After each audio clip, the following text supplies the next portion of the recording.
Hello everyone and welcome back. We're going to continue modeling along here. I just wanted to give you guys a disclaimer for this chapter.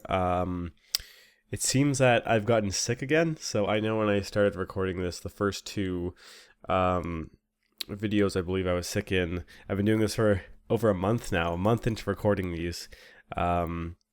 And I've gotten sick again. It is like super snowy outside, and I guess it's just hitting me hard. So I've been coughing all day and sniffling. I will try my best to edit all of that out. But let's just see how this goes. So if I'm talking a little bit less in this part, I hope that's understandable. And I'll try and make sure I'm a little bit better for the next time I record this. Yeah, already coughing. Off to a good start. So what we're doing with this one, this part, is we're working on this blue piece here. I was able to find out that some of the other references that we have here have good breakdowns of it, as well as this one, which is the 3D scan, which hasn't been too useful up until now, but it's turned out to be very useful in this case because it confirms how exactly it's connected. The issue with a lot of the reference was I could see the shape, I could see the little handle, the screw or whatever you want to call it, and the hook. I just didn't know where it was connecting. So that's been really useful. We're going to go ahead and make that. It's not going to take us too long. Mostly just the initial shape of it is going to take a little bit. But even that is going to be relatively quick. It looks kind of like an 8 shape with another 8 shape on top with a hole punched between the two, something connecting it and wrapping up into this guy. So let's go ahead and do that. Let's start off. I think it would be easiest to just use a cube. And probably the only really difficult part here is going to be trying to figure out where to place it around this larger knob. So I think for the sake of this, what I'm going to do is just put a placeholder there.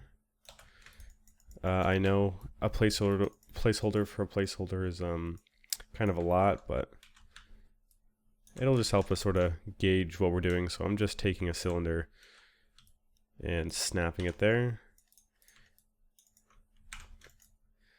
And then we know that we're not going to, put it somewhere where it can't go. This obviously is a little bit extreme as far as the size of it, but it's going to do a pretty good job of telling us, hey, keep away from this area just to be safe. So let's go ahead and get this guy into position, which is good. We know we can put it roughly here, which does match the reference. Nice. So I'm just going to skinny this guy out. I'm going to get a close-up on one of the reference pieces I like. It kind of seems like we have a skinny piece like this. I'm going to cut in the middle. If I skinny this out, we can go ahead and bevel these edges and we can start to get that rounded hourglass shape that we're going for. With this part here, we're going to have to adjust it a little bit, but that gets us most of the way there, which is really nice. Beveling, of course, I just hit Control B. We've used it plenty of times at this point. And I'm going to bevel this here. So then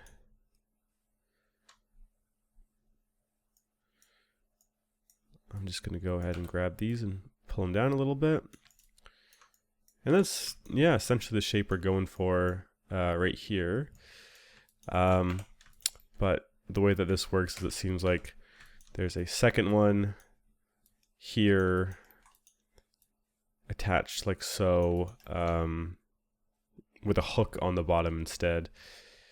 The hook is it's still rounded, and this is rounded, but the roundness just, it's round, but then this cuts in and curves out. This just goes curve, curve, curve, hook back in.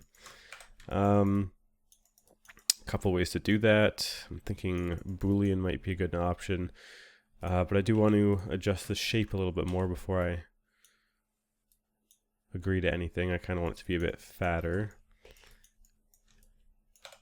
Then lengthen it a bit more.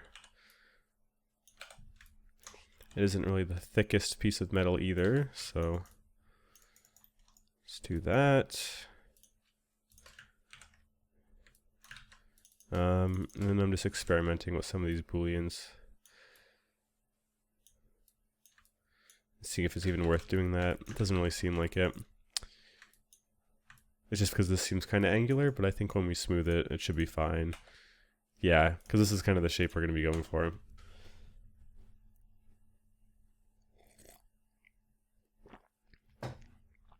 Okay, nice. So let's go ahead and duplicate this and just stick it to the side while we work on our first one, which has this sort of knob in it.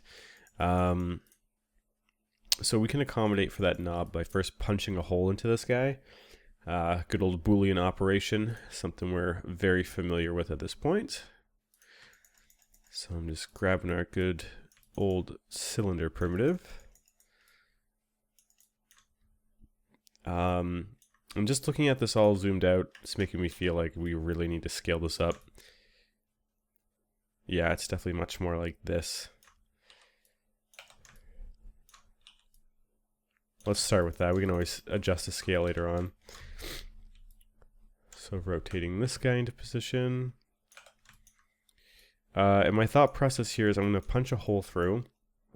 I'm going to have this coming out of it so we can get that nice sort of sunken in bevel. And then the other side I'll just cap with a screw head or something.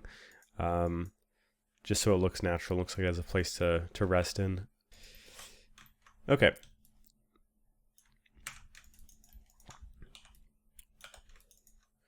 So just centering this guy out. Probably could have lowered the subdivisions on it, but it's really not the biggest deal. Because it's all going to be smoothed out later on anyways. Right, so we have this guy. We can of course go to Boolean. Shift select the thing we're cutting out with and new Boolean operation. I'm going to go ahead and actually shrink this a little bit now that I see it. And then delete history and base objects. Nice. Let's go ahead and close off a couple more of these just so it's a bit more constrained when it decides to auto do it later on.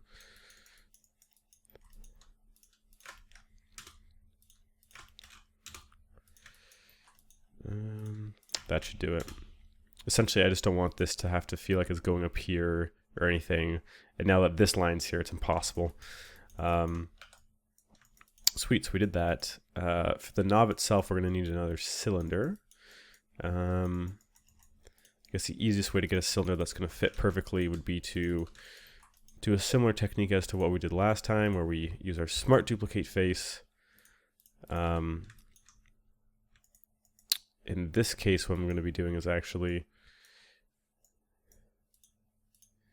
yikes, if I can select it again. Just go to my edge tool, select this ring, shift right click, fill hole. This side I don't need anything, so I'm just going to delete these faces. And then once we reverse this, we can start working with it. So I'm just going to be doing a series of extrudes to get this kind of knob. So yeah, let's start with that. I'm going to Control E, and then I can extrude in and bring it forward a little bit. Extrude forward again. Extrude in a little bit. Maybe not so much. Extrude out again. And I guess I can just keep this down here. Control Shift A to keep it on top.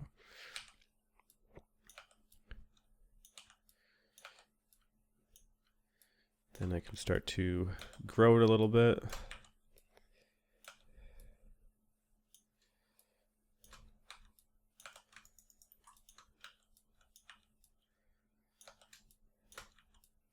And shrink it down. And then shift right click, I can merge to center.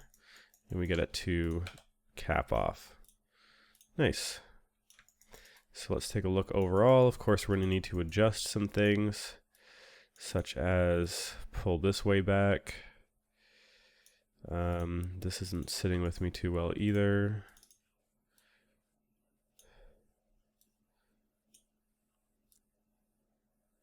And then I think these transitions are a little too aggressive for ZBrush to know how to automatically smooth them. So I'm just going to bevel these as well as this. Just because if the angles are too harsh, it's just not going to know that that's supposed to be perfectly rounded when I do my polish. But yeah, that's nice. That works great. One thing that I did overlook though is I am going to have to extrude this back a little bit because it needs to be more than just a face when it's in the back if I want these edges to round properly. Great. So we got that in there pretty quick. I might even just scale the whole thing in. I'm going to move my pivot to this line so it stays straight and scale it all in from there. Which means these guys were inset a little bit, which I don't like. Let's snap those back up. Cool.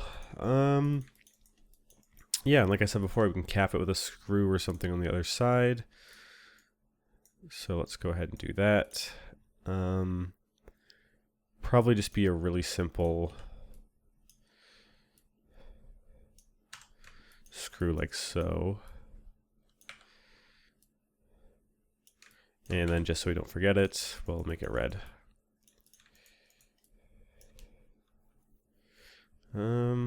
Also, I'm going to be baking this down, so let's keep it flat. That makes sense. So this could be put on, this would screw through into it. Cool. Which then leaves us to this middle piece. Let's start off by snapping in the right location. So I'm going to poke face here, and I'm going to poke face here, and then if I make this pivot here, we can snap this here, and we know it's lined up somewhat correctly. Just want to make it more like so, and then can rotate it. It seems the roundness is off. I guess because this is such a straight line, it's not really a full cylinder esque shape. But as long as it's like so, it's completely fine. I just want these edges to be matching, and this more or less, like once it's smoothed down, is going to be matching perfectly fine. Like if I hit 3 and I hit 3 here, like, yeah, when it's smoothed out like that, like it'll be fine. Of course, it's going to have more harder edges than that, but as far as the silhouette goes, it's definitely closer to how it's actually going to be. So we can definitely work with that. We're going to need a hole punch through both of these. So to keep it consistent, what I'm going to do is actually combine these two for now. Just so when I punch the hole through, I know that they're totally lined up. I'm going to go ahead and delete these guys for now, just because we really don't need them.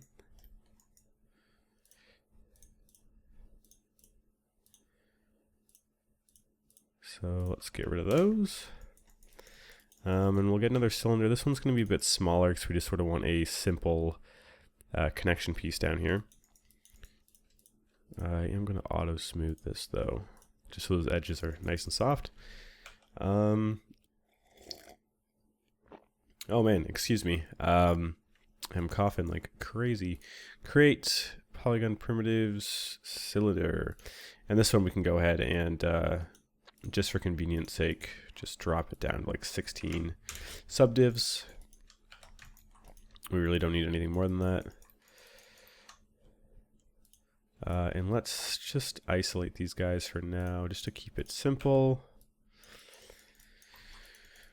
Okay, let's line it up. So I'm going to rotate it 90 degrees. I'm going to scale this and just sort of get it in a position where it's slicing through. Yeah, I want it to be centered, so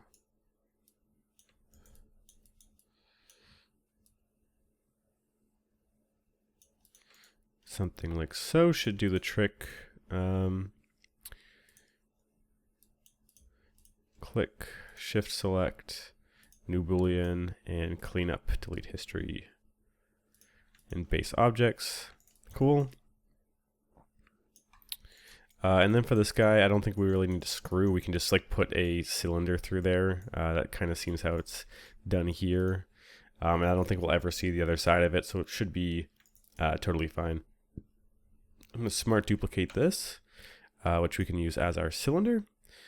Just going to reverse it so our normals are facing the correct direction, and then we should be able to just fill a hole on each side.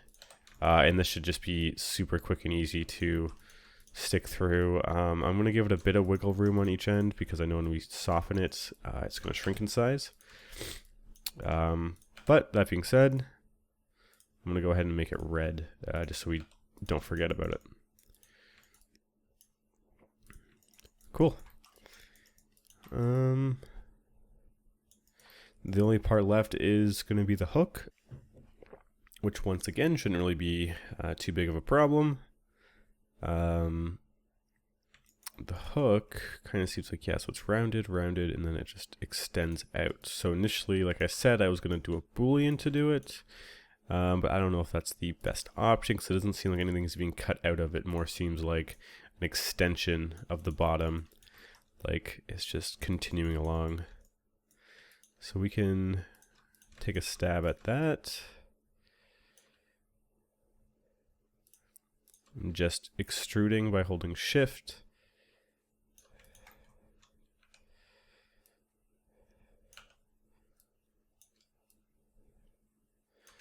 And I'm dropping some of these edges as I go. So that's kind of getting us a hook shape. If I sort of play with it a little bit more, I'm sure I can get it quite a bit nicer. Just a series of extrudes, and as you can see I started with 3 faces, then 2, then 1, just so it has a natural shrinking size to it.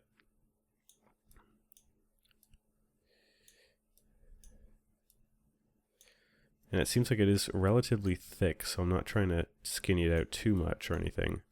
And I also want to keep it a bit closer to the main body. It doesn't seem like it stretches too far away or anything like that.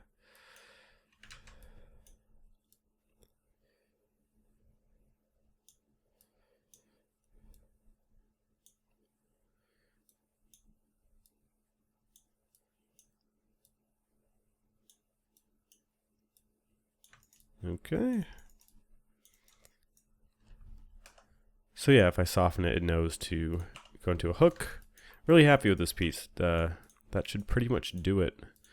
Minus the attachment. So I'm going to put this in a group, Control G, which means we can just easily get it into a position that we're happy with. In order to do so, I'm going to put the pivot in the center based on this, because this is where it would naturally be rotating from.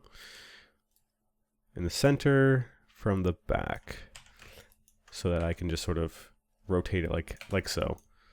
So I'd imagine, based on this reference, it comes in pretty close back here. And then of course it's lower than this, because this is where it gets slotted into. And let's get a good sense for the scale of this guy.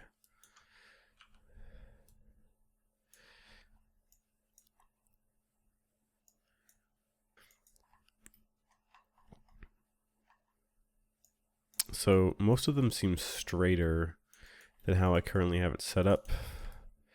In order to fix that, I'm just simply going to poke face, take these guys, move the pivot here,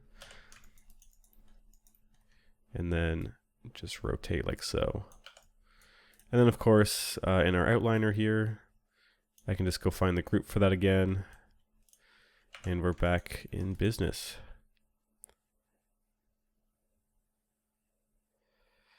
It kind of seems like it's hugging this, like it's wrapping around it in a sense. But also realistically, it looks like it's kind of in this like little gap before this.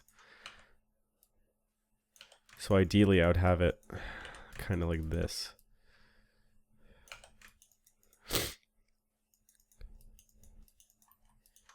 I'd have it like this, and then have this curving around it a little bit more. I'm just kind of following how this reference has it done. A bit less extreme. Something like that is how I'm interpreting it. Cool. Yeah, it also, let me just double check with my reference that this definitely seems a lot smaller than the whole cylinder. Yeah, this is like maybe not a ton smaller, but like it would be about this big. It's scaled down a decent amount. So I kind of want to build around that.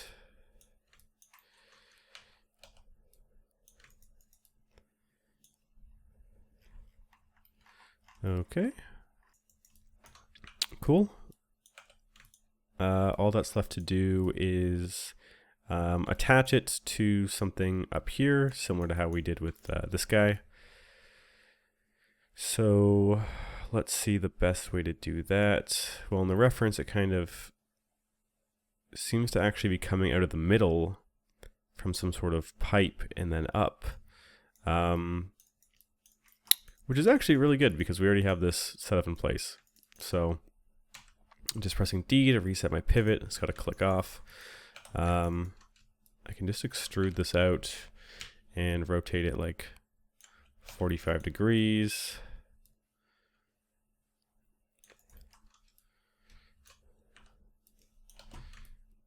And I'm just doing a series of extrudes to bring this up. Let's just get it to the same height as this existing one. And I know it's cutting through right now. Just getting it into position. Scaling this down properly so that I can snap it so it's level here. Yeah, let's pull this back a bit more.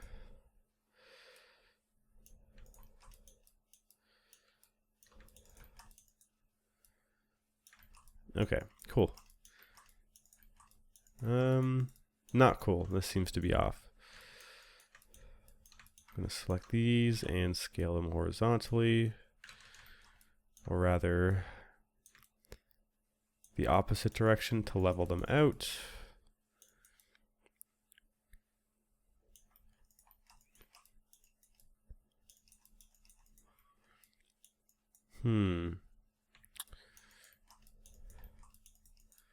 So it seems that this is currently touching the already existing one here. I'm trying to think of the quicker way to deal with it. It would probably be to move this one over. So let's go ahead and do that.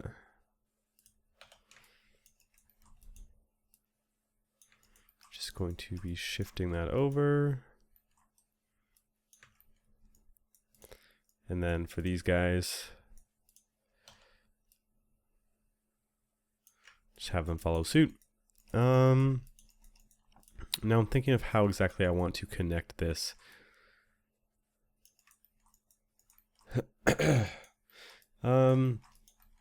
a couple of ways. I could have this sort of like plug in and have it welded into place. I could have some edges be kind of taken out so it's flat and flushly resting against it, which I kind of like that idea. I think the plugin idea would probably be the easiest one. And I guess it would also make the most sense. So let's go ahead and do that. I'm going to extrude, rotate 45 degrees, and just snap it in.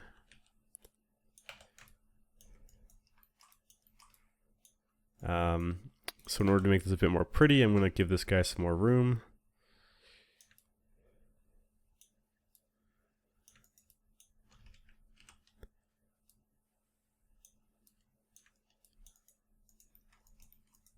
Honestly, I think it even looks better when it's just like that.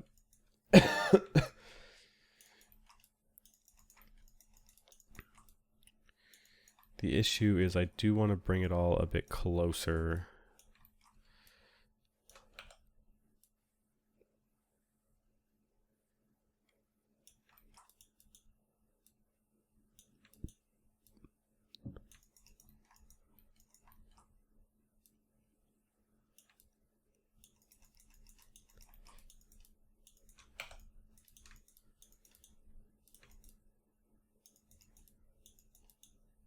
I'm going to auto smooth it to get rid of those hard edges.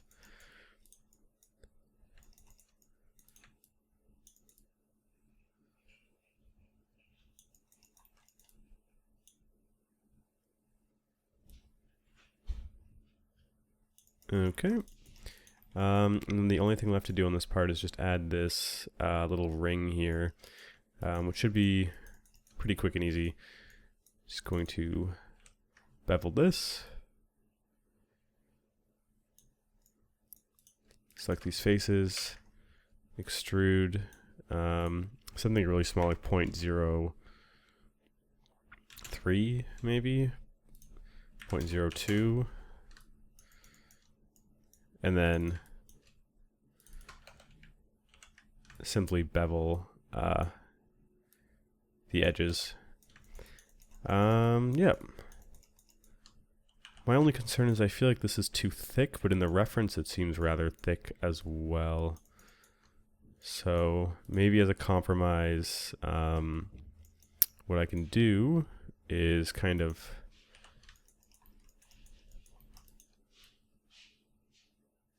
just kind of scale the whole thing down. And then that should probably do a decent job of fixing that.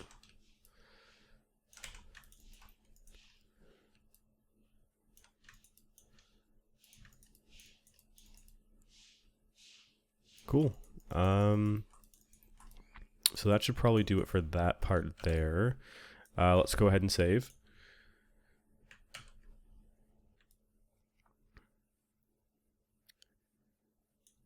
And then I said once we finished up that part, what we'd move on to next would be the brackets that we started before. So let's take a look at how exactly those are set up.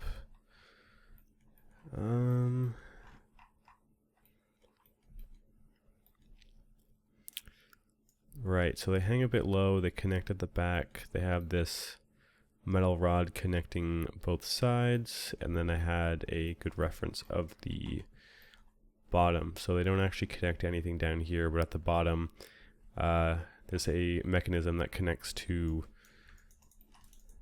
this bar that we already have existing, so we're almost gonna completely surround it with the tech and the other stuff that we have going on. So I think for this part it'd be best if I just cut it here. I should probably gather some more appropriate reference, and with all my coughing I don't think I'm super suited to be recording right now, so we'll just call it a part at that one.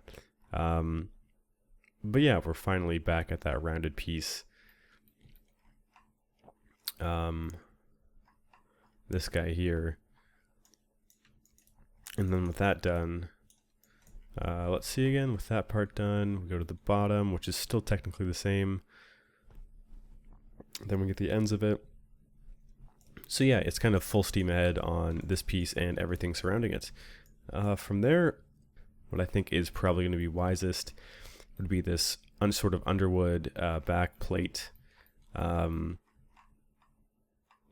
Get the ruler in back here. And then I think with the back plate and the ruler and the cylindrical piece done, that's us heading into the guts of it. And that is going to be definitely a challenge, but we'll get it done. But anyways, guys, thank you for watching this part. Hopefully you enjoyed. Definitely a bit of a shorter one, but I don't want you guys to have to listen to my sniffly coughing voice. So yeah, I'll catch you guys in the next part. Thanks for watching.